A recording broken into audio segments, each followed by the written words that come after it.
We're on, my guy. How's your week been, man? Are you okay? Yeah, look, man. Are you okay, man? Dude, listen. All right.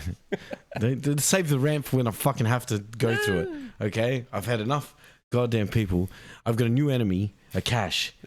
He's my number one enemy. I've made it my goddamn mission now. I like how you call him out from the very start as well. Dude, fuck him. I'm going to call him out about like 5 or 6 times during this episode, man, because he frustrated me. The bloke sent me more than 100 memes after the game. He clearly had something. At one point, he lives in London, and at one point, I Googled what time it was in London. It's 5 a.m., and he's just sending me memes. Hey, look, we'll get into the game. We'll get into the game event, but just the spoiler alert, people. Cash was celebrating. Yeah, dude, good for him, man. It just shows how great Liverpool is, man. Oh, that it makes him happy to ride my ass like that. Ride your ass, huh? Yeah, listen, man. Stop making things. No homo. Yeah. No homo, right? Dude, you're making it very homo with your goddamn injured wrist. Yeah. I'm injured, people. Yeah, he's injured. He's been doing shit with his boyfriend. I did this after the Chelsea game. You're jerking off too much. Fucking weirdo. It was red raw. I had to go to the doctor. Oh, no. You should see where the other bandages are. Prick. What's on the agenda for today, bro? We've got a little bit of news this week. We've got new manager appointments. Bro, it's already been a fucking a roller coaster. No, a Ferris wheel, not roller coaster. It's a roller merry-go-round? Yeah, let's go with that. Let's go with merry-go-round. Roundabout, maybe? Yeah, just whatever it is. It's just been absolute fucking. Well, it's definitely a revolving door at Nottingham. Well, yeah. So they get rid of Nuno. Nuno Espirito Santos. Yeah. For the heavens, they get rid of him, who's doing just fine. He was doing fine. There was no issues. They were playing good football. Well, no issues on the pitch. All the issues were in the office. Yeah. The owner's just like, well, you know what? I don't like you. Yeah. Why? I don't like how you talk to me. It's pretty much how it went down. Yeah. Do you make comments about my phone? I'm going to get my iPhone 11 and my headphones. I'm going to get the fuck out of here. Yeah, you got cords in your headphone, bro. So, obviously, Nuno gets sacked. They're bringing Ange. Ange fails to win 7 games. Yep. And then gets sacked on the weekend after the Forest game. Well, technically, not after. Well, technically. Yeah. About 20 minutes before the end of the game, they come out with a tweet and just say that he's no longer sacked, and then proceed to follow up that tweet with the game's over.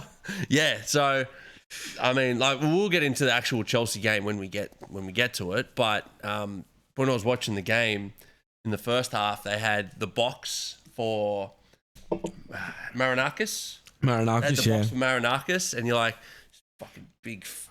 In his plain ass Kmart shirt, and his fucking iPhone with headphones coming out. Yeah, just sweating it out, right? And look, we'll talk about it, but Forest played well in the first half, right? But then second half came out. Chelsea scored, I think, 2 goals in the first maybe 7 minutes, and then they went back to the box and he was gone. Yeah. He's just all I saw was a sweat stain from the chair. It was just a fat sweat stain, and I reckon he's rushed off because his phone can't do tweets because it's so fucking old. So he's rushed off to someone, and they've just gone, fucking his lair. He's like, fucking send it out. People like that have lairs, bro. He does look like someone that would have a lair. Big Ed Gein vibe. Yeah. No, more like a John Wayne Gacy if we're talking about looks here. Yeah. But look, I will get into more Marinakis when we get into the actual game. But look, Ange sacked. It sounded like a match made in heaven. 2 Greeks. Together. It wasn't so long ago that he was presenting him with an award, right? And like the Greek awards, being the first Greek manager, or manager of Greek descent, yes, to win the Europa League. Well, would that be we win anything European club-wise? To win a European Cup. Yeah. As, a manager with Greek descent. Yeah. I feel like you could go through the history and find some bloke who had a grandma that was Greek. You know what I mean? Like, I feel like it's a very nothing award. But he presented it to him. So, like, they were clearly on some form of rapport. Like, they're obviously not friends. I don't think that guy has friends. But... Well, you can't be that guy where you just like... I wouldn't want to be his friend. I don't think he'd be a nice person to hang around with. Well, I mean, clearly he must get some new phone somewhere and you're just like, I don't want this new phone. I like my iPhone 11. Yeah, it works good. Okay. Thanks, bro. You want to untangle those headphones? Do you reckon he gets the battery replaced on the phone? Because like the iPhones are notorious for the battery. I feel like he'd be too Greek and he would find some dodgy way of trying to make it run better. Can you connect a permanent charger to the base of it? I'm still losing battery. How is this possible? But yeah, Ange gone. Hey, look, the positive out of the whole situation is our favourite manager's back, man. Our man. Yeah, Mr. DJ. Mr. Sir DJ. Yeah. Mr. Gravel Voice. Sure. Mr. Gravel Voice, yeah. Mr. Smoking Pipes Voice. Yeah. He's back. So that's I mean, look, in terms of football, I think it's a good move for Forest. I feel like his style of managing suits the players that they have at Forest. Well, I think it's going to be a situation of, for Forest, they're going to be like, well, we just want you to stay in the league. If you can make European football, you might get another season. Well, they're in Europe still, so that's yeah. So but I mean, for next season, if he can pull something, stay in European football for next season, I think he will be able to stay on. Mm-hmm. But I see him as almost a caretaker, right? Like, you reckon? Well, if they're going to get rid of 2 managers within their first 10 games in all competitions of the season, if they're going to get rid of 2 managers. Well, why are they going to keep him around? Depending on his results, I see him more as like you said initially, just stay in the league, which they clearly can do. Because let's be real here, Wolves has already taken 1 spot to get relegated. Right? Wolves is out; they're done, right? So let's just take them out. And it's going to be a toss-up between Leeds, Burnley. I think Sunderland stay up. Sunderland's playing well, but that leaves you two spots where you just got to stay above. Yeah. So I think it gives them a bit of an incentive, like, look, to stay in the league, and then we'll just keep you on, and then he'll be able to get the players in that he wants. But I think that this was bound to happen. The sacking of Ange. We said it the whole time. He never had the players that he needs to play his style of football. Well, I mean, look how long it took him to get a result at Tottenham, right? All right, 2 seasons, but it took quite a few players to bring in when they had a very stringent budget, if that's a nice way of saying it. Well, they sold Harry Kane to bring in the money that they needed to fund what he wanted. Yeah. And he never even had the chance at Forest to get anybody in that he needed.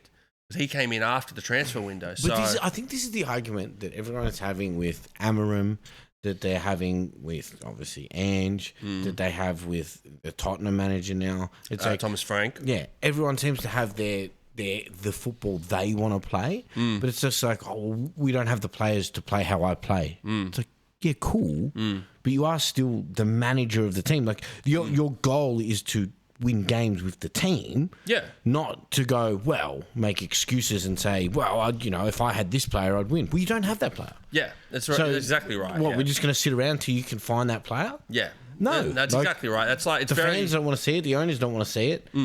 The players themselves don't want to sit there and just lose games. Yeah. Because it's like, it got to a point, like Amarim, okay, he's gotten a result this week, we'll get into, but... We will get in. It just seems like excuses, you know what I mean? Like, all right, Arteta coming second 5 seasons in a row. Oh, 3 seasons in a row, but he's been there for 5. This is his 6th year now, yep. Correct. Yep. And him going, we don't have this player, we don't have that player. It's like, yes, okay. But that's not the reason that you're not winning, right? That's in your mind. If you had that, you may win. That's the Guardiola excuse. Yeah. You know what I mean? But the problem is he wins. He does win, but even when he's not winning, he's like, I need this player. And like, he's a special case where they're like, okay, I need this player. And they go, okay, cool, we're going to get that player for you. Whereas like a lot of managers like Slot and Maresca especially, where they're just like, the club go, these are the players, you make it work. Yeah. Change your system. You have to make it work around these players. And both managers, in my opinion, have done really well in just adapting to... I mean, you guys are in a bit of a rut, but you look at last year and you guys won the title. Yeah, exactly right. No pressure, no expectations. They're like, you have this team. It's an aging team. It's a team that's, in its final seasons with Klopp. We want you to go out and do something. Yeah. And he did. Yeah. Right? So now he gets the chance that the slump that we're in now, you get to have a bit of leniency with it where people go, all right, well, he'll figure it out. But with Sean, Mr. Diche, look, I feel like you can put in majority of players in his team, and he'll just go, okay, this is how I want you guys to play, and he'll make it work. Yeah, you so look, it's going to be interesting to see how they go because he's a very, very stringent manager. He keeps a tight back line. They're always defensively very strong. He has a very low good line. counter-attacking, and I feel like that will suit Nottingham Forest, how they used to play under Nuno last season. Yeah, well, I tend to agree. I think it'll be a good. I don't think that they'll cop as many goals. Yes. As they've been copping, right? Because the line will be a lot lower. Yep. Than Ange's very high line. Fuck, I think he conceded. I think they said something like 18 or 20 goals in like 8 games. And like that's an insane amount of goals. Yeah, well, he didn't have the defensive line for it. No, right? no. Like Tottenham, he had Van der Ven, right? If the ball went, like so, Romero can keep the line. Yep. Right, and then you've got Van der Ven, where if the ball goes over the top, he chases the ball down and he gets it. Yep. Right, that player is very rare to find. Yeah, and then you've even got like Poro and Udogie on the left and right hand side who were very good to track back. The guys at Nottingham Forest were not made for that style of play. So, look, like I said at the start, it sounded like a match. Williams, bro, like, yeah, come on, dude. It sounded like a match made in heaven, but it ended up being a fucking nightmare. Yeah. And now we'll just have to wait and see if Ange gets another job in the Premier League. But look, he will find a job somewhere. Let's just see where he ends up. I don't think it'll be another Premier League job, to be fair. I'd probably agree with that. The Tottenham thing worked out well eventually, but if you look at his actual run of games, in the Premier League, like it's been atrocious. Yeah, it was dog shit, dude. Yeah. It was dog shit. He did all right in Europe. Yeah, that's it. He did Europe. He won them the trophy that he wanted. Sent Son out a winner. Sent Levy out a winner. He went out a winner. But if you look at the actual games in the Premier League, 100%. Horse shit. But, in other news, we've got another manager appointment, and this one's more of a let's have a laugh. Graham Potter's found himself a new job. Bro, how does this guy keep finding jobs? I don't know, dude. And Your look, mate. Sweden isn't. It's a 50-50 team. It's like half average, then you got half superstars. Look, you've got two of the most expensive strikers in the world, right? Side by side, can't score for shit. But they had 0 shots on target in I think both games that they played over the weekend, and you're just going, how's this possible? But the way that Sweden go, this is how we're going to fix it, is we're going to bring in Graham Potter, and you're like, that doesn't math to me. Yeah, you want to score more goals, but you bring in Graham? Okay. They should have brought in Ange. They should have waited. They should have waited one day. That's not a bad point. Yeah. Wait one day, just goes from job to job. But yeah, look, I think the positive for Potter is that the expectations for Sweden are pretty low because they're playing so terribly now. Well, that any kind of improvement is good improvement, right? Yeah. So if they score a goal, they're like, well, Potter's doing better than the last guy. You know what I mean? Like, irregardless of how talented their attack is, right? And at least that way he can't have an excuse like, if I brought this player in, because they don't have him. Yeah, they don't have it. So look, I think Sweden are eliminated from World Cup qualification. So this is now pretty much just a build up for the Euro for 2028. Yeah, you got 2 years. See what you can do with the team. Yeah, it's going to be no pressure on you for another at least 12 months. Yep, and then you have full pressure. Yep. But we can see how he goes. But I'm sure it'll bring some hilarity at least. Yeah, look, I'm not planning on seeing any big breaking news about Graham Potter switching up Sweden into world beaters. So yeah, I don't think so either, but we'll see. We shall see, yeah. Another interesting point, before I jump into my kind of final news, the Under-20s World Cup, been trialling the new challenge card for the manager, which, look, listen, this thing confuses me greatly, right? Because they can use the challenge card to challenge a decision by the referee, which then the decision goes to VAR. But VAR should be checking the decisions anyway. It must be like stuff that VAR can't automatically check. So VAR automatically check red card incidences and goals. They check all the goals, right? It must be something like a corner or a foul or something. Maybe that's what the challenge card is. It's just the rip-off of the American sports. NBA have challenges, NFL have challenge flags. I'm not opposed to challenging a decision, but what confuses me is that it goes to VAR. Because VAR, if it is a clear and obvious error, VAR should step in. right? Yeah. And it must be for like a lesser decision, corners and such, which I'm going to look into this week because I only picked it up the other day and just thought, that's interesting. So the Moroccan manager in the Under-20s World Cup has used the challenge card to check a referee's decision, and then they've obviously used VAR. Yep. The decision stood. Yeah. So it didn't change anything. So the challenge was not overturned. Was unsuccessful. So look, I don't know. I look at it and I go, okay. Like, on one hand, I go, I understand. Like, yes, because it is frustrating, and you do want to sometimes go, that was incorrect, and there is times where it has been completely incorrect. Maybe it'd be like a second yellow. Like there was one in the second yellow is that's a great example of it because like, the VAR can't step in for a second yellow. Yeah. But technically should be able to. Or at least a yellow, right? A yellow. Yeah, even a yellow. Maybe Yeah. there was like a foul and you go like, oh, it's a yellow card for, studs up or something. Because what would be good is when players are going to get like the player gets a yellow card for like a dive. Or something. Yeah. And then it's not a dive. Yeah. And then you go, okay, I want to challenge that because it does make it hard for the rest of the game. Your fullback or centre back's on a yellow card. Oh, And then you have to go and like he now He's got to is play a the protected game. species. He's protected because he goes, that guy's just going to keep targeting him. Yeah. Right? Wilfried Zaha used to do it in the Premier League often. Yeah. If a player was on a yellow card, he's like, I'm just going to move over there. Yeah. I'm just going to keep going at him until he makes a foul on me and gets a second yellow. Correct. Yeah. So look, I can see the merit in it, but I feel like it's just one of those things. Like you still haven't got VAR right. So why are you introducing something else that incorporates VAR? So it's like, okay, they can't get the offsides right for one. Yep. Which we'll then get into with the West Ham game as well. Yep. But they can't get the VAR stuff right, but they bring in another element to the game to only complicate this refereeing situation that they have, right? You got the La Liga guys threatening not to play, trying to call over new referees because they think there's corruption in the referees. And then you're like, well, let's trial this new thing where you can challenge the referees. Dude, Real Madrid's going to be like, I need 12 cards. No, it's just I nuts. can't wait for someone to find a card and there's like a little slip in there. You can slide money in for a check. I'm just challenging this one. Challenge accepted. Yeah, the ref just taps his phone. And now he's got like fucking 50 grand. Barcelona back at it again. Yeah, Barcelona.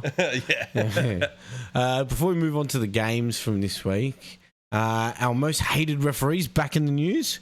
Yeah, he's a piece of shit. Dude, David Cootes. This has been one of the biggest downfalls of a referee that I've ever seen. You could do a Netflix on this, bro. Fuck yes. Yeah, a limited series Netflix on the life and times of David Cootes, and it would be like, you know what it would be like? It would be like that Simpsons episode with the gummy Venus de Milo or whatever it is, and Homer Simpson, the ass grabber.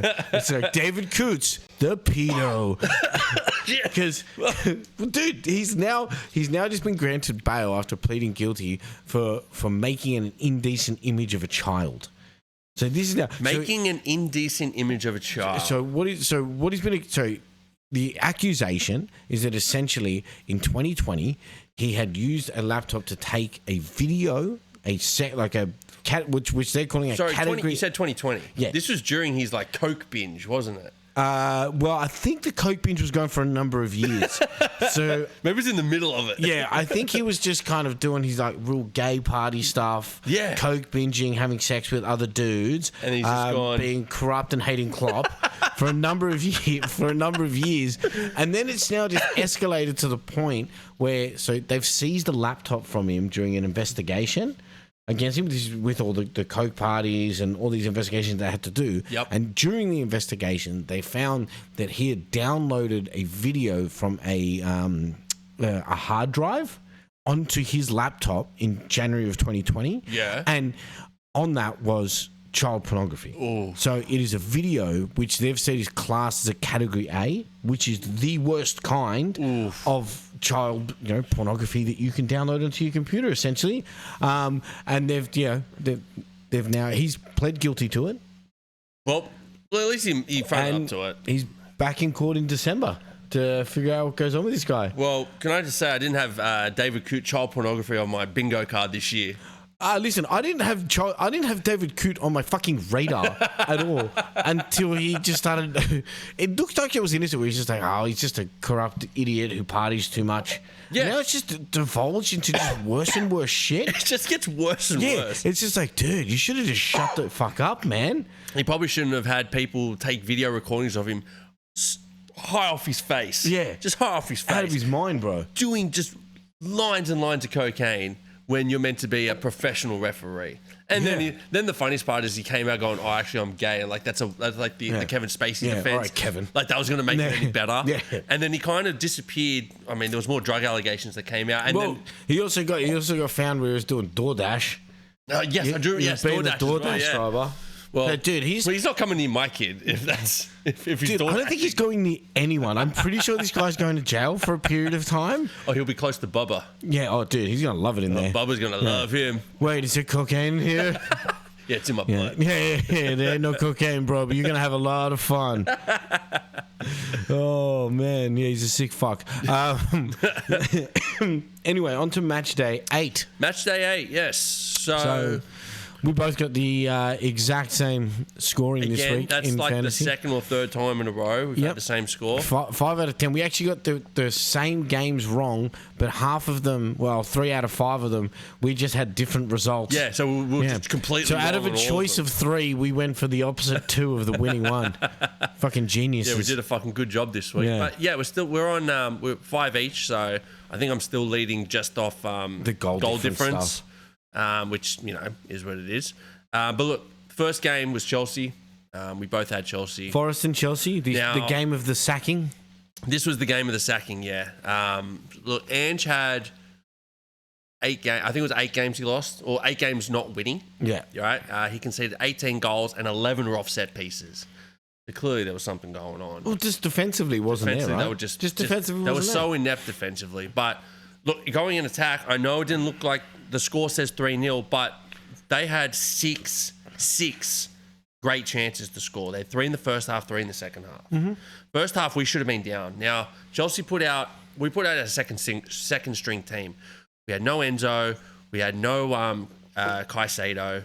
We had no Esteval. Palmer's injured. And was it Tosin was injured? No. Tosin's injured as well. Badiashiel's injured. So and we started Gusto in the midfield, right? So and that first half was absolute shambles. We kept giving the ball away. Man, you were missing headers. I feel like that one. The ball's coming down off like a clearance, and your guy jumps up, just misses it. Yeah, and then whoever the Nottingham Forest player just goes through and lays it off to Gibbs White, and Gibbs White just couldn't score for shit. Yeah, no one for the Nottingham Forest team could put the shot on target in that first half. They had so many good chances. Lavia finally gets a start. He finally looks like he's fit, and he just kept passing the ball in the midfield to a Nottingham Forest player every time. The guys up front couldn't do anything.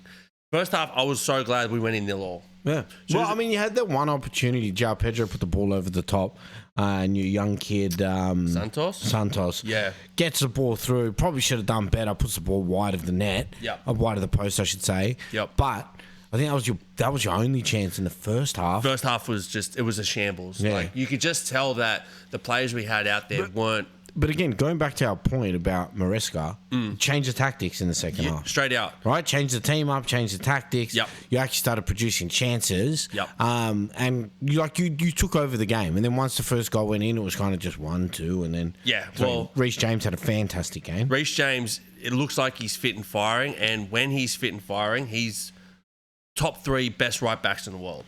He got the most points for fantasy this week. Exactly, yeah. When he's fit, he is a top 3 best right back in the world.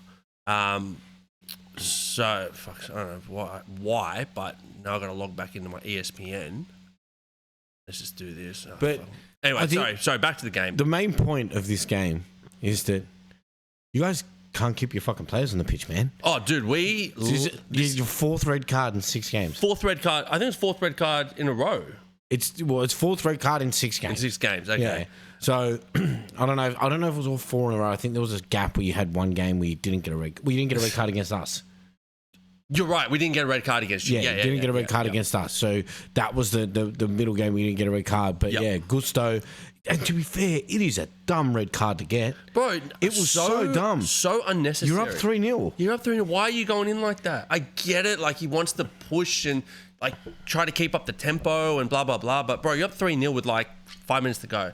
Luckily, it was only Gusto. It wasn't, like, someone super important. So he misses one game. But, again, we already have so many injuries that we kind of need as many players as we can get. What's what I mean? You get another injury now. You're just like, well, it would have been nice for you to come off the bench. Correct, man. yeah. You know, other than us having to just, like, it's like you guys have like 40,000 players. You can just call up and say, hey, who's that guy? It's like, I don't know, just put John on. Yeah, next guy in. Well, it's the next man in mentality, which is good. But look, from the game, we had goals from Akpong, Neto, and James. It was good seeing Reece James got a goal and assist. I mean, his assist was from me to you. Yeah, he just touched it. It still counts. And then, I will say that the one gratification I got from this is Tim Zinn in our fantasy league. Oh, yes. Which I will come back to this as well. And I might even post up his chat. Full call him out. Yeah, dude, fuck him, bro. He was talking a big game before, saying that, you know, I should give him $50 if he beats me. This week or in general? No, in general within the league. You should, as he's, you know, a few points ahead of me. I'm now ahead of him, but he had Reece James on his bench. So that's 18 points as first reserve. And it's like, it's actually more burning that your first reserve has 18 points. Yeah. Because you're like, well, you were thinking about putting him in. You were thinking about it and you thought, better not. Yeah, I mean, that's a big learning lesson, bro. Yeah, that's the difference between a great manager and fucking Tim Zinn. Just a couple points on Ange. Right, so as you said before, he was sacked before the game. Yeah. But I don't know if you know, but Marinakis, he's not a stranger to this. Right, so he also owns Olympiacos. Now he's owned it for 11 week for him, bro. He's owned it for what a terrible week. So he's had it for 11 years. He's had 24 managers in 11 years. That's more than 2 managers a year. Yeah, it's crazy. He just sacks people, bro. Yeah, he just does not give a shit. And then back to Ange. It's actually the second shortest reign for a full-time manager in EPL history. You want to take a guess to know who the number one was? I'll give you a clue. He's coached all over England. Is it Allardyce? Sam Allardyce. Yeah. Which team? Oh. Yeah, try and pick one of his teams. Fuck, dude. No, they're in the Premier League now. In the Premier League now? Yes. Everton? No, it was Leeds. Damn. Yeah, Leeds. And he was in charge for 30 days. 30 days and he got sacked. What's his name? Ange was 39. So second shortest, longest. Second shortest. But how many games did he have in that 30 days? I don't know, That's man. the question. I don't know, man. I just saw days. I just saw 30 days. I'm like, cool. You're asking too many questions now. Next game we had Sunderland Wolves. Sunderland Wolves. Let's do Sunderland Wolves. We both had Sunderland. Look, like we said before, Wolves are fucking dog shit. Well, they dude, cannot score. Their attack is dog shit. It's dog shit, bro. Because they still create chances. Yep. They create the chances, but they just can't score. And I will say Sunderland probably got one of, like, out of the bottom half teams of what you expect to be bottom half teams, I would say. Yep. They've probably got the best defense. Sunderland? Yeah. They've probably got the best defense. Their keeper's the number 1 point scoring keeper in the fantasy. Hey, well, technically they're not even bottom half. They're 7th at the moment. That's what I mean. Expected bottom half. Yeah, you know expected what I mean? bottom half. Yeah, okay. They've now won. They've got more points, and more wins and points than what Southampton did when they were last in the league. What, last year? Yeah. That's awesome. So they have completed more wins and gained more points than Southampton's entire season last year. That's mad. It's only been 8 games too. They're going, well, it looks like Sunderland may be able to stay up. Yeah, well, look, I'll give a big credit to their manager, Régis Lebris. He's some French dude. So he's taken them from, like, he was at Lorient last year and he's done well with them so far. Well, he's doing well with the team that he has. I will pat myself on the back this week. What a goddamn manager I am, bro, bringing in Mukiele, bro. You know, he's gotten 27 points for me in 3 weeks. He got the second highest this week with his nice 1-2 goal. It was a nice goal, actually. It was a nice goal to open up play. His finish was a bit shit. It went in. It went in. That's the main thing. You know, that's all I'm asking for you, Shaq, man. That's Just it. Go in. But it was like all round. I think Sunderland create chances well. I think they're strong defensively. Like they're very good at doing the whole Mighty Ducks defense, cleaning up the trash, bro. You know, like they circle around each other. If you have a chance, it's a 3/4 or a half chance, and they're able to get that ball out quite quickly and transition very well. And I will say the Wolves' own goal was a thing of beauty. The own goal at the end of the game that sealed it is just, bro. The guy's just swung a foot at it, just going straight past the keeper in the net. You're he's like, fuck. Oh, fuck. What do you do? That's pretty much summed up Wolves' season so far. 100%. And I don't see it getting any better. I mean, like, I just had a look at their stats. They had 16 shots to Sunderland's 8, okay? But they only had 3 on target. 3 out of 16. That is and I think there's a portion of that where it's just like, Wolves are dog shit up front, but then there's obviously another portion of that where Sunderland really close the ball down well and take what would be a chance and make it a half chance. Yeah. You know what I mean? Make them rush it. So, you know, one of my tips, and we'll get into more detail when we get into the fantasy portion, but I mean, is it Rolls their keeper for Sunderland? I think their keeper's Rolls. Royfs. He's some Dutch guy. Well, he's the top point scorer for goalkeepers in the league for valid reason. Like and that's why Sunderland are saves. Yeah, makes a lot of saves. He's very clinical. His passing from the back is not rushed, and also they're not a team that just has to pass from the back. No, I know, crazy, right? Who would have thought? Yeah. Next game. We had Burnley Leeds. Yes, so I had a draw in this. No, Burnley Leeds. Sorry, I had a draw and you had Leeds, and Burnley walked away with a 2-0 win. What I think people need to start realising is Burnley's home record is they're very hard to stop at home. They're very good at home, and I just want to give you the stats for the Leeds game. It was all Leeds. Yeah. All right, so total shots, Burnley had 4, 3 on target. Leeds had 19, 4 on target. Yeah.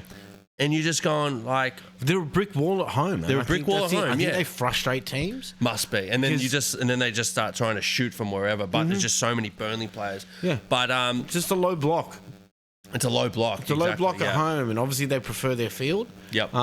Which, I mean... But again, then you've got Dubravka in goals, and he does very well. He got 9 points this week. Oh, yeah, he did get 9 points, and look, Scott Parker has been great managerial change for them. Yeah. I think he's a very good manager. Whether he can take it to that next step, I don't know yet. But, I mean, keeping Burnley in the Premier League is a start. Yeah, 100%. But it's also, I think they've got a good mentality of let's just make it very difficult to come to our home ground. Very Stoke-like. Yeah, you know what I mean? 100%. Stoke back in the day. Stoke, they stayed in the Premier League for many seasons. Ages. You know what I mean? Until they sacked Tony Pulis. Mm-hmm. Tony Pulis kept them in the Premier League for ages off the back of Stokes home ground being so hard to play at. Well, I mean, and if Burnley can do that, bro, they could stay up for a while. 100%, and that money just only helps you, right? Correct.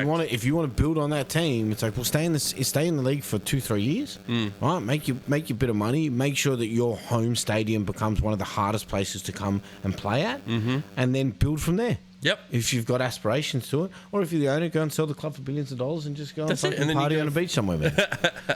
And then we had probably the most exciting game of the round. This was the most exciting game of the round. Now, we both did pick draw for this. And I'm like, that's a great tip. Yeah. Oh, fuck, you picked it too. Yeah. Great minds, baby.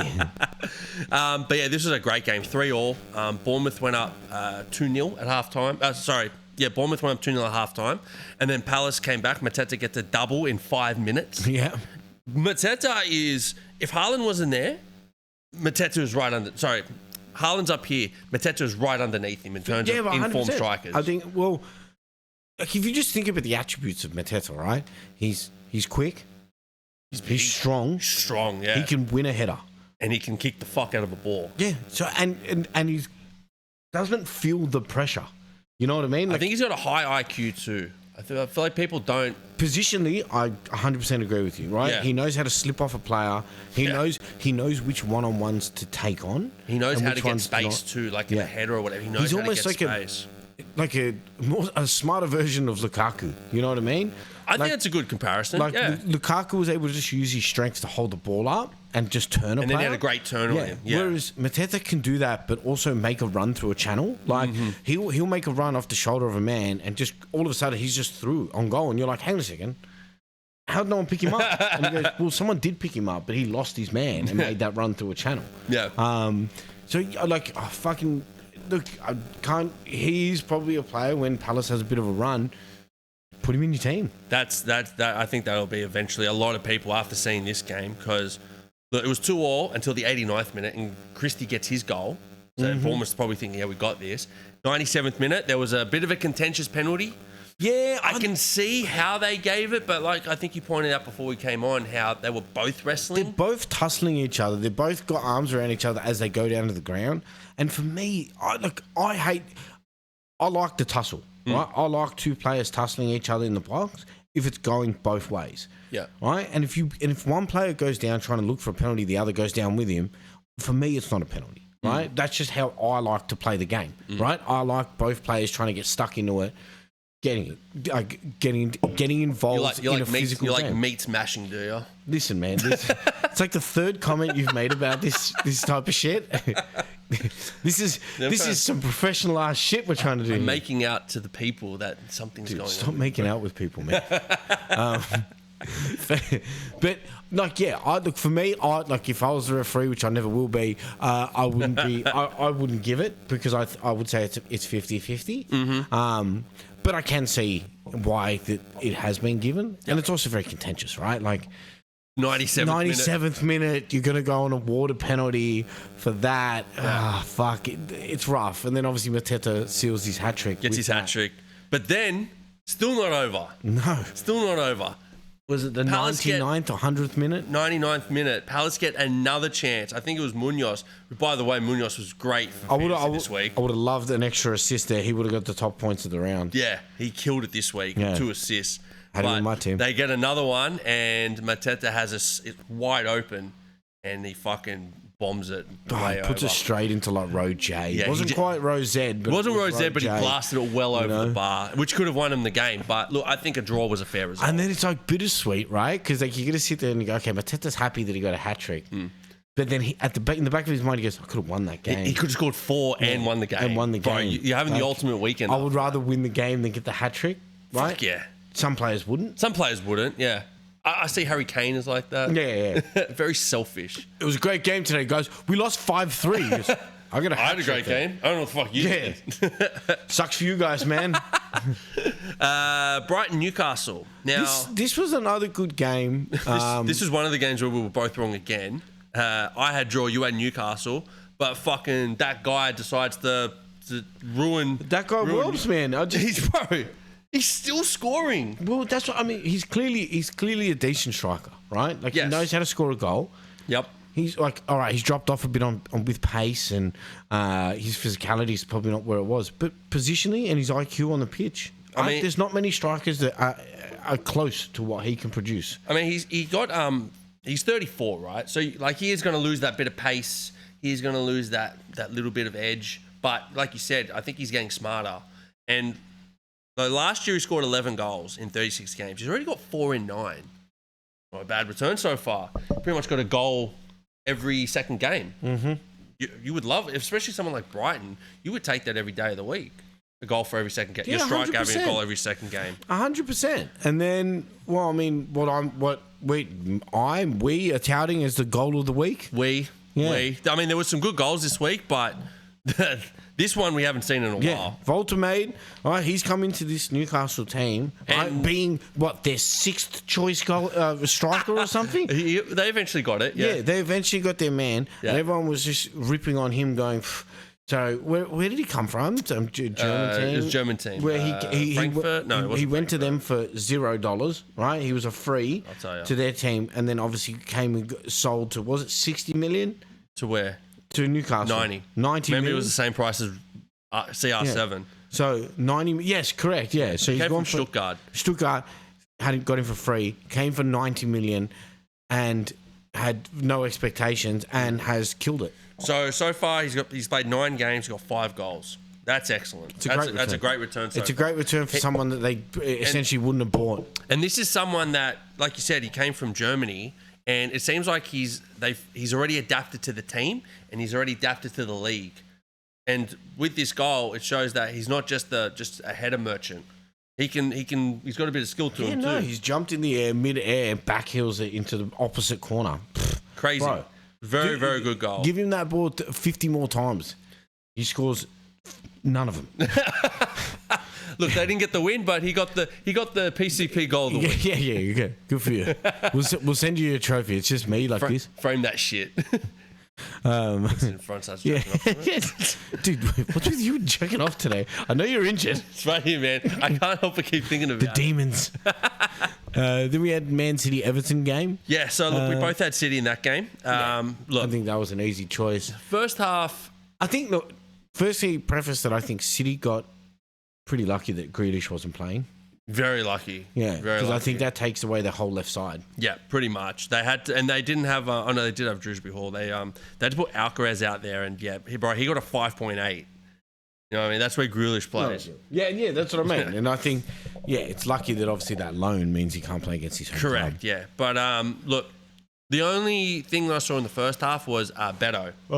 Man, Beto I don't know what the fuck is going on with this guy, but he just can't score. Last year he went on a nice little run, but since I don't know. Confidence is low. Must be. Service isn't there because he got a great ball from Ndiaye. Yeah, but he was behind the play. Yeah, that was his problem. He's behind the play. He's not getting on the ball. Too slow to react. Yeah, but then second half starts and look, Haaland does his thing, gets a double.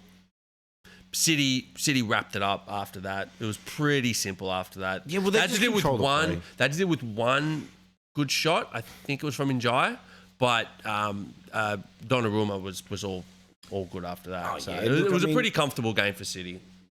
Yeah, I mean, as most games are, especially when you go into City's home ground. Correct. Right? Yeah. Like it's not like they struggle against a team like Everton. Yeah. Right? Because Everton's going to come in there and try to be defensive. It might work at Everton's new home ground, but it's not going to work away. No, not City. away. No. No way. No. Away? No way.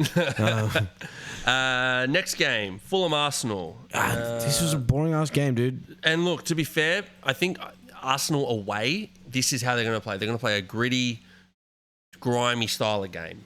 Right, it's going to be real tough to. Well, I mean, look, they're going to be more set up defensively away from home. Fulham set up defensively against them, right? Right. I don't think they had their first shot on target until the late second half. They had no shots on target. Well, there you go. Yeah, it's just Arsenal's defense is probably the strongest in the league at the moment. Strongest, I would say. Probably easily strongest in the league. I feel like City would be second, but even they look like they struggle, whereas Arsenal look way more comfortable. For sure. And I mean, look, they've got probably the best centre-back pairing. Probably in the world. Yeah. Probably in the world. Yeah. Right? You go with like PSG, probably Real Madrid is having up there. Even but PSG, I feel like, I'd say is worse than them because like it's Pacho and Marquinhos, yeah. Whereas I think Gabriel and Saliba are the two best centre-back pairings. Yeah. But I mean, look, they played the game that got them the win. Yep. It was a goal off another corner. Trossard at the back post. Yeah, so look, all the goals how they come to you. To be fair, I mean, at Liverpool, I'll take them at the moment, man. Yeah, look, other than the set piece goal, which I think it's another one. There wasn't much else to this game. Yeah, I mean, look, you had Saka's overturned penalty. Yeah, which I think that was because the defender got the ball. Defender got the ball, and that was good. Even in real time, when I was watching it, I saw it. I'm like, it's not a penalty. Yeah, it didn't look like Saka went down. All right, he went down. Yeah, the guy has come in from behind. But it looked like he kicked the ball away. Like it didn't look like the ball went away. Yeah, that's what I mean. He didn't go through the player, and refs awarded it. And then VAR's there, and Saka's going, oh, he's like shocked that it's been overturned. I'm like, it's not a penalty. Yeah, exactly. He got the ball. Yeah. It was fair. But look, after that, again, like we said, Fulham had 5 shots, 0 on target. So easy day in the office for Arsenal, and it showed in the result. Now on to the Monday game. So first one was Tottenham Villa. Now we both had Tottenham I had a draw and you had Tottenham, and we were both wrong again. But this one was crazy to me because Tottenham started off so hot. They looked like they were going to score straight away, which they did. Bentancur scores after the 8th minute. But then after that, it felt like they allowed Villa to get into the game, and then Villa just fucking took over from there.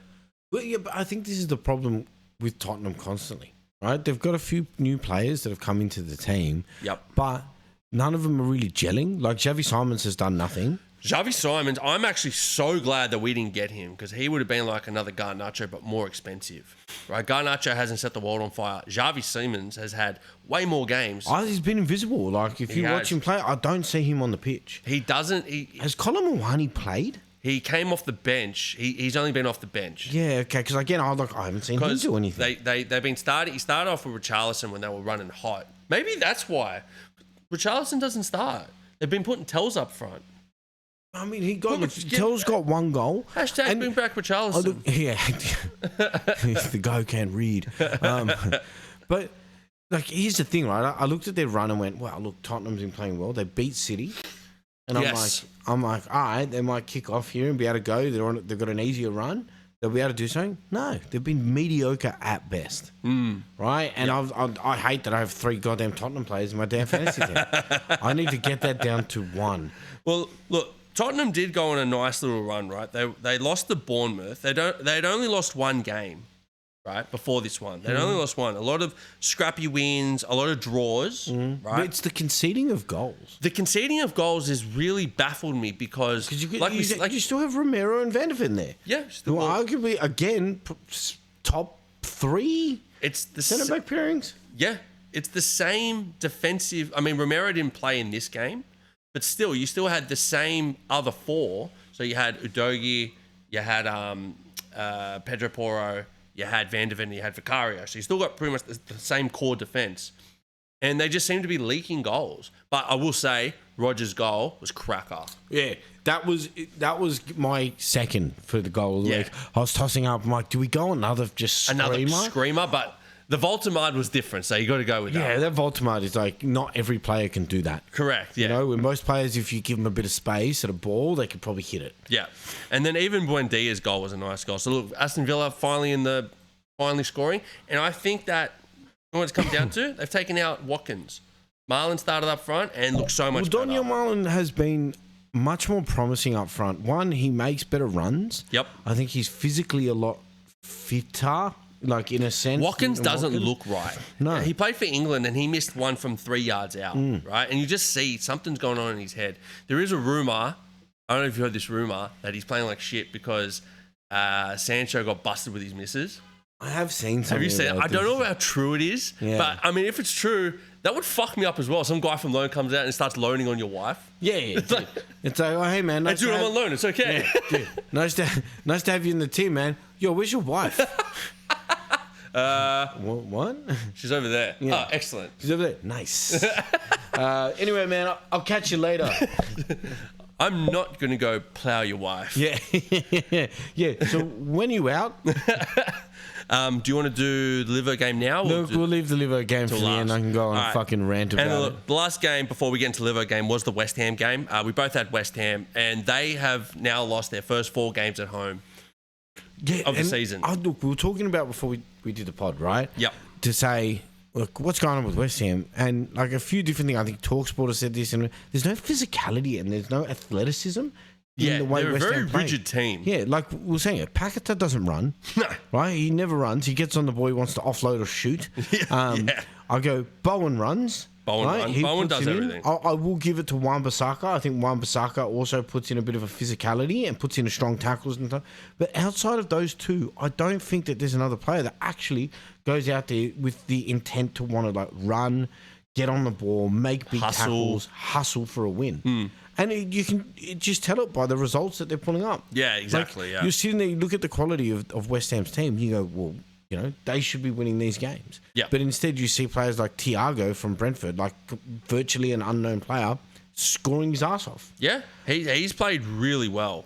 He's played 9 games, 6 goals. That's excellent. Bro, for a return at Brentford, that's fantastic. Fuck no. And considering that, they got a couple good players in Shard and Damsgaard, but other than that, it's really not a well-known team. No, there's no prolific players in their team. No. And I will say, Thiago had a disallowed goal right before the end of the first half. He had a disallowed goal. Now, problematic. The goddamn automatic offsides for the VAR apparently just stopped working. So they had to go back to the old school system of drawing lines. And it was close as shit. He probably was offside. But, this is, again, they're bringing in another goddamn system of challenges for VAR, and they can't get VAR now right. So, it's ridiculous. If there's one game that's going to happen, it's in a West Ham Brentford game.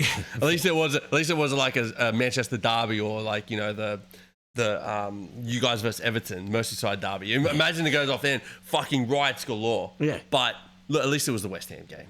So, I think the last point on this West Ham Brentford game is Jensen, who got the second goal. 94th minute. 94th minute, right? Comes off the bench, complete impact player. Comes off the bench, instantly scores off the ball. Fantastic. That's what you want. Oh, 100%. That's what you want. It looks like a great manager's choice. Manager really closed this game out for us. All right, let's go on there and do something. Yeah. Okay. Yeah. Oh, hey, we're going to sub you on it. So, oh, yeah, nice. Score. Done. All right. Yes, coach. Goddamn, what management.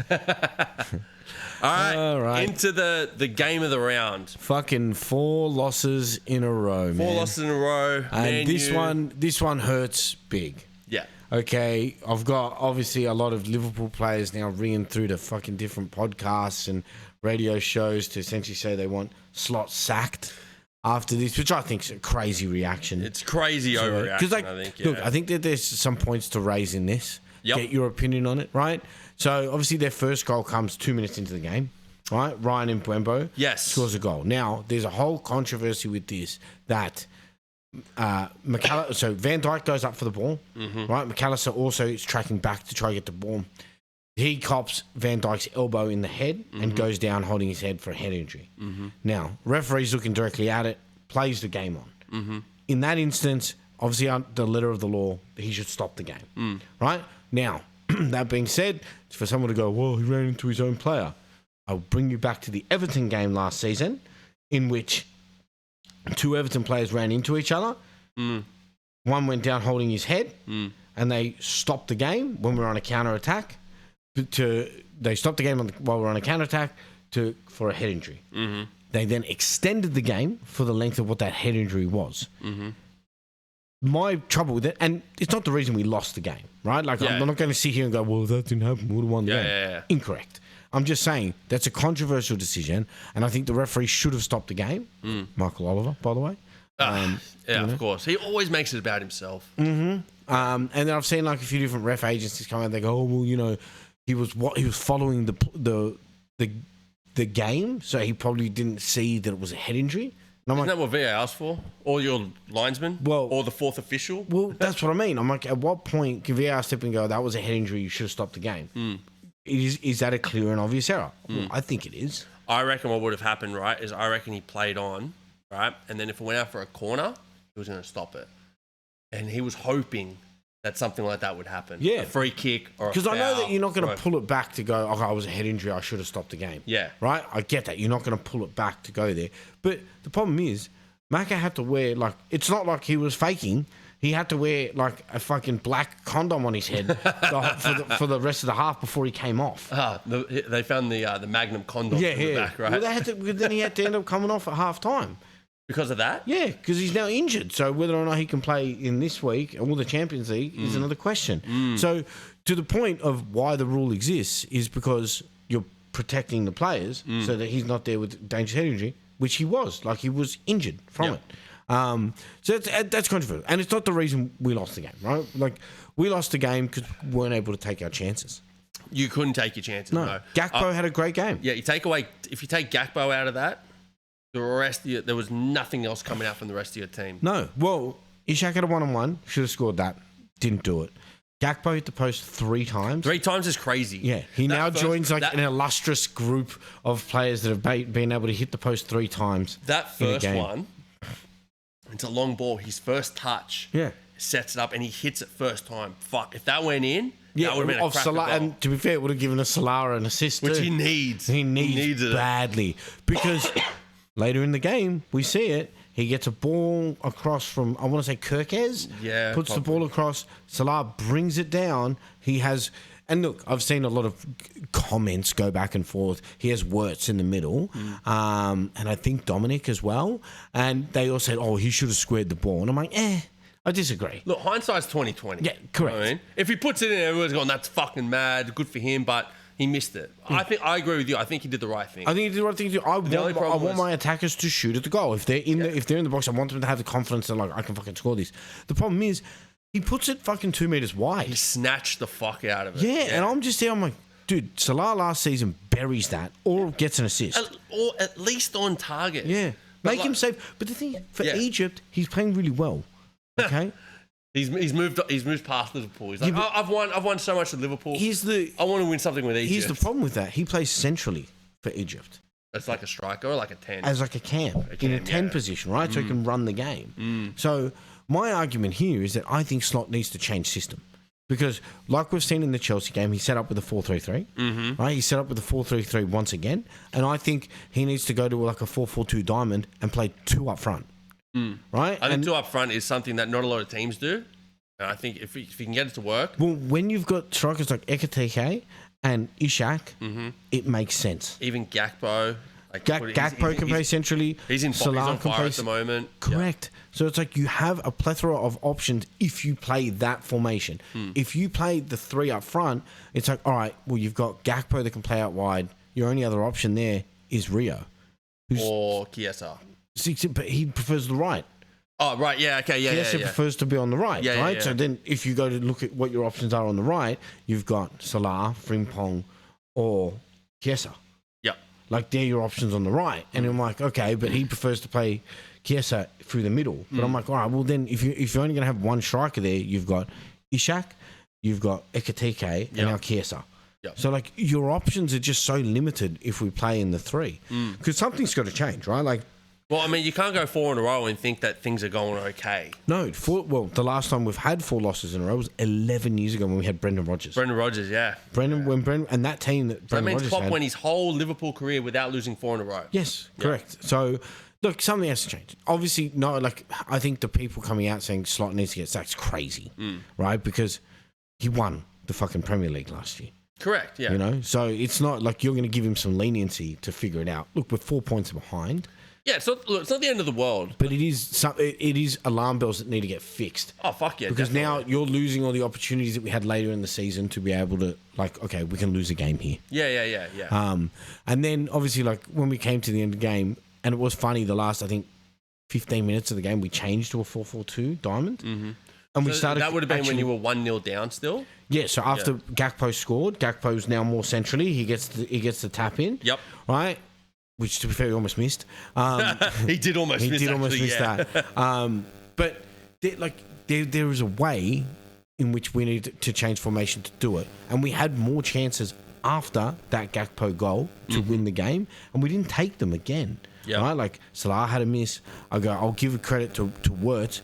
He came on, he was played 28 minutes, and he had the most chances created than any other player on the pitch. But the problem is, like, one, you credit the goal to Wirtz. He's able to dig it out of the kind of gang of people that were in the box, dig it out, lay the ball off for the ball to go across, Gakpo scores. He was creating chances and creating space, getting into positions, but we're not finishing. And then what happens? We give away a corner, they put it in, it gets blocked back out, they just lob the ball back in the box, and surprise, Konate misses a header. Yeah, I don't want to put it all on Konate because I don't know if you saw, but there were 3 Man U guys on the back post and only Konate. No, I agree. Right, that defensively we weren't organised at all. It was a scramble, and this happened to us in the Everton game last year too.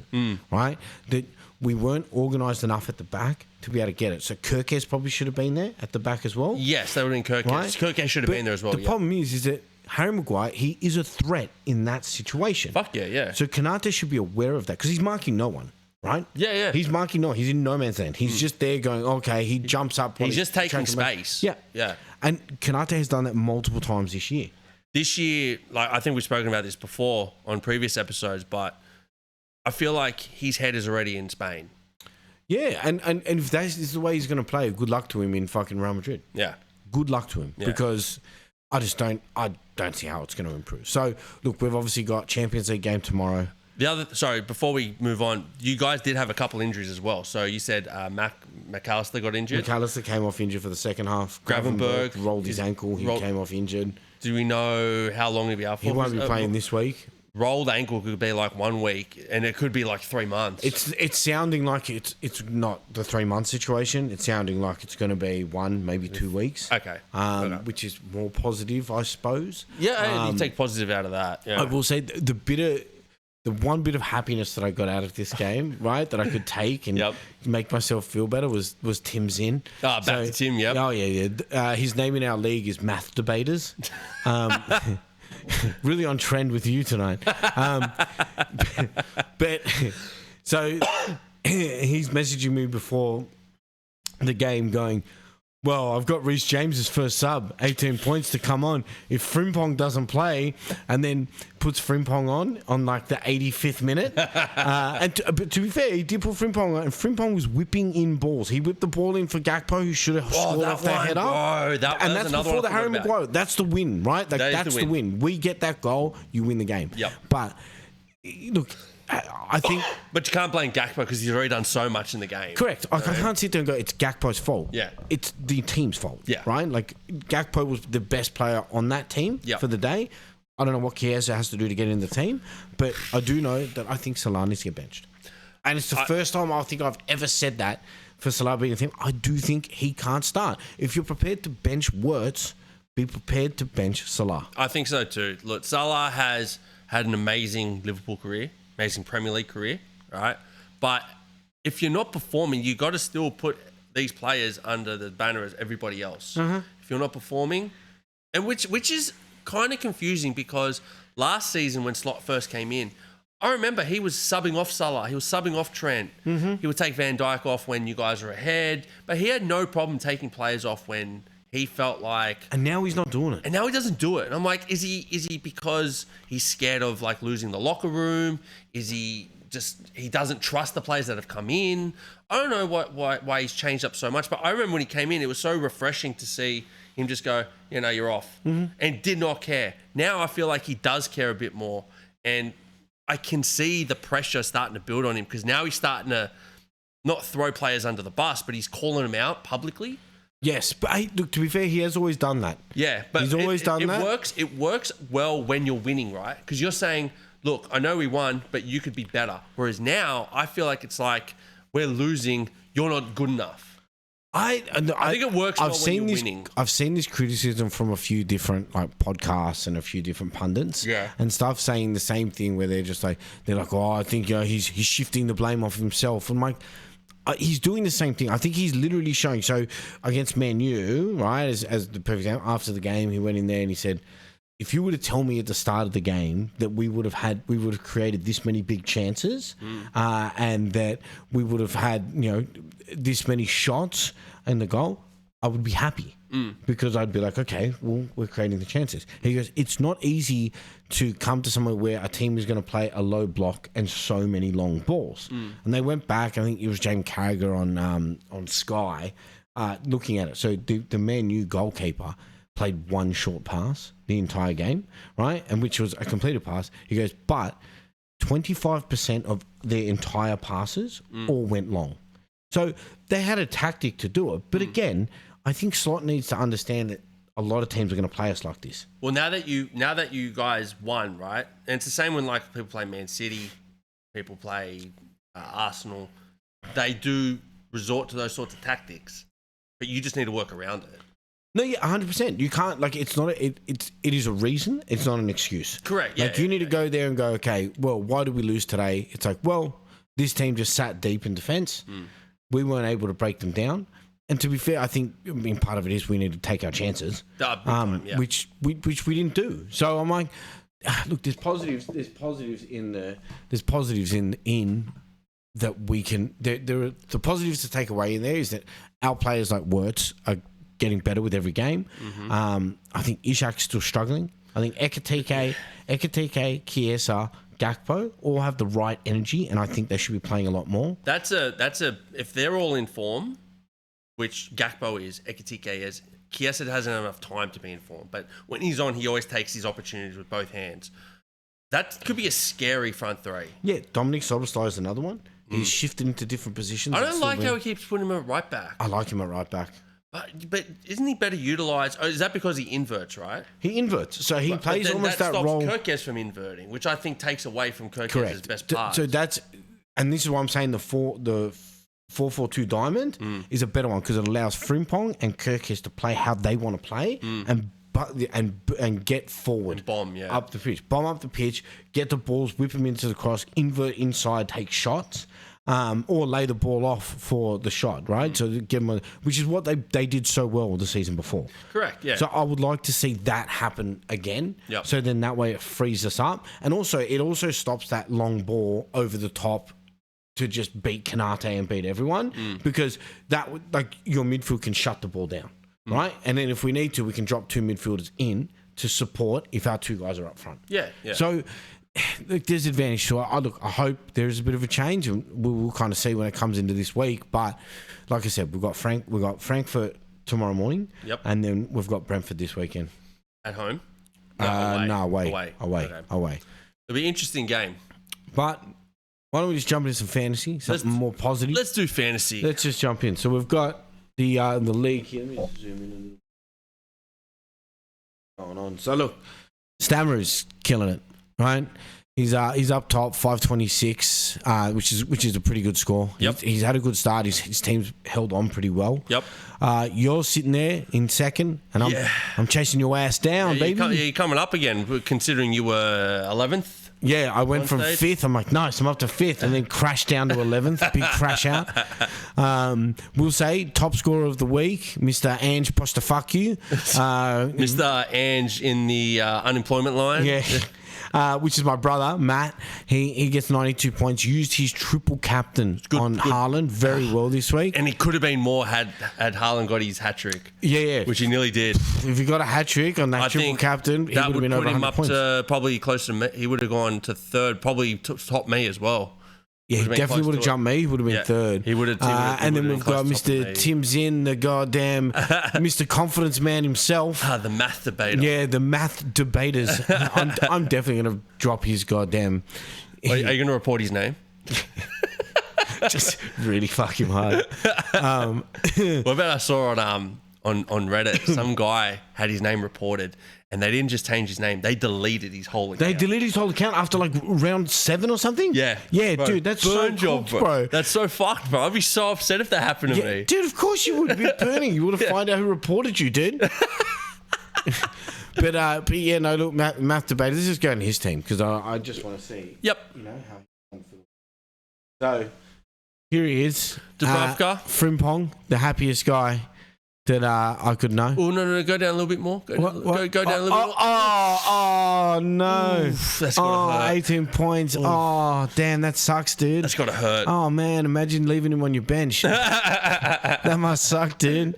So, yeah, he didn't have a good one there at all. I think you should report his name just to get back at him. And then... no other real notable items in the league. Obviously, Akash, who is now my vendetta to beat this season. Irregardless if I don't come first, I am only wanting to beat Akash. The Arsenal technique, I see. Dude, listen, he's so become my Tottenham. He is now my Tottenham because he proceeded to send me. I want to count them out. It took me 48 seconds to scroll from the last meme he sent to the first. Yeah, he was on a roll, huh? Yeah, dude, piece of shit. Okay? There were some really good ones in there, though. I didn't even watch him. I didn't watch him. And then he started sending me screenshots of other Liverpool supporters that he was annoying with it. And I was just like, this is insane. It was Akash's second birthday. Yeah, and his rationale for it was, it's like, I've been waiting too long for this to occur. Well, he is right, because the last time that Man U had won at Anfield was 9 years ago when Louis van Gaal was there. I think they've had about 6 managers since that. So, Akash, I get it. It's a tough place to win. You did it finally. and he just fucking just dug it into you. Yeah, but you've lit a fire under my ass, man. All I'm doing is concentrating on my team to beat you. And this is all. Mind you, he's sending me messages the entire time saying that he's the king of fantasy. Hey, last year he does own the crown. He did have a very good season last year. So yeah, well now he's in a big boy league. All right, he's not in an 8-person little boy league. He's in a 25-person big boy league. Yeah, we're in big shit here. You know what I mean? Yeah. So let's just see how he goes, because come the end of the season, I want to take that crown. Yeah, let's go, bro. Let's go. Let's see how this goes. So look, and Stammer's just going to keep running away with it while you two peasants fight it out. Listen, don't worry about Stammer. He's going to trip up at some stage and panic. I hope so, man, because I want to catch up to him. I got to get. We were so close before, and his leash is getting bigger and bigger and bigger. I'm like, fuck, I got to do something. Well, I mean, look, if anyone took my Tottenham advice, sorry. Look, they had a great run and they blew it. Yeah, you blew it. You blew it. Yeah. But I think, looking forward into this, like, I think. I was kind of writing down what the top transfers were from last week. Yep. Right. So you've got Walt Maid. Very consistent at the moment. Consistent, but again, he's a 1-goal striker. He'll get like 1 goal a game, but if you need that second, like you have Haaland and like him as a second striker is a good move. Just want to have a look at what their run looks like. So Newcastle they've got Fulham at home, West Ham away, Brentford away. Then they've got City at home, Everton away. The Fulham away, right? To put Walter Maid in for this week would be great. Look, they've got 3 good games. Fulham at home, West Ham away, Brentford away. Then they got City at home, Everton away, Tottenham at home. So 3 and 3. So if you want to take it for 3 games, do it. If you think it's not worth it because you have to sub them in and out, then just stay away from it. Well, and so I mean, look, I think if you're trying to trade out João Pedro, for instance, right, which a lot of people are, he's one of the top transfers out under Salah.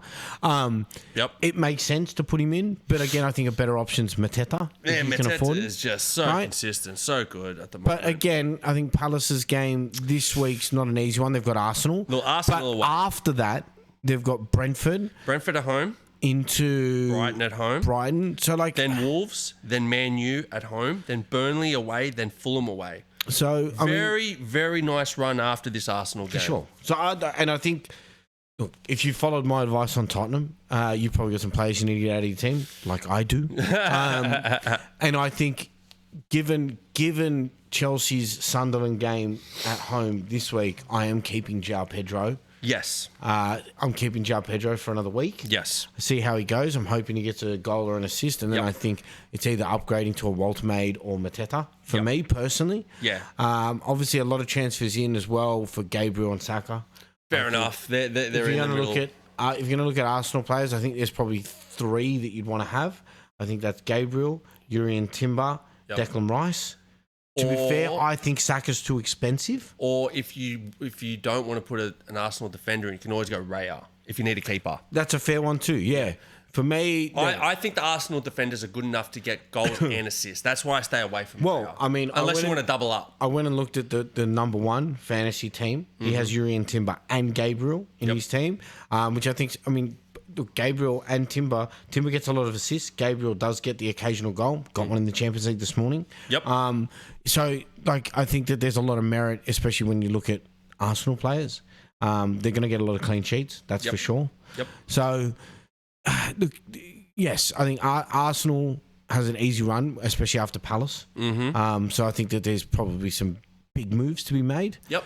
I've got here the comment of Tottenham are flops. They flopped that easy run that they had. So hard. Yep. And then I think, look, Sunderland is probably the underdog team. If you're looking for some cheap players, I obviously recommend Mukiele. Yep. He's played very well for me. Obviously, the Sunderland goalkeeper is the best goalkeeper.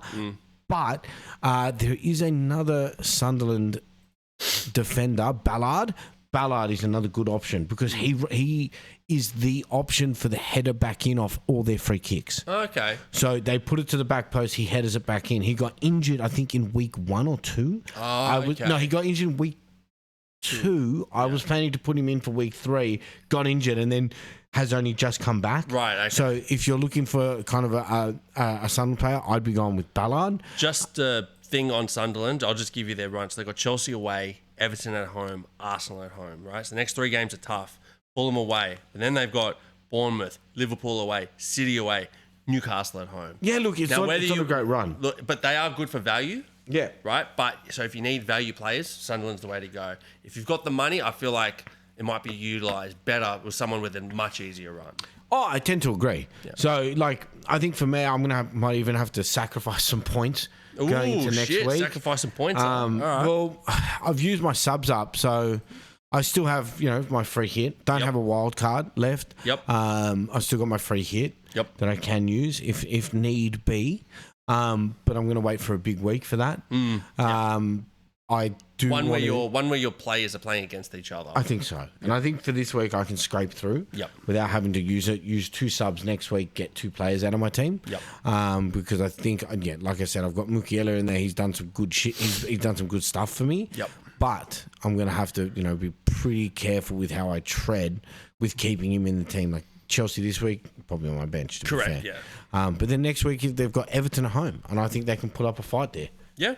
So it's very, very. There's a lot of options now. I feel like before, when you play Premier League, fantasy, you had the same midfield and try to work around that. I feel like now it's very open. Everybody can have a totally different team from each other. Yeah, 100%. So look, see how we go. Yep. I say I wish bad luck to Akash and Tim's in. So until next week, peace out, people.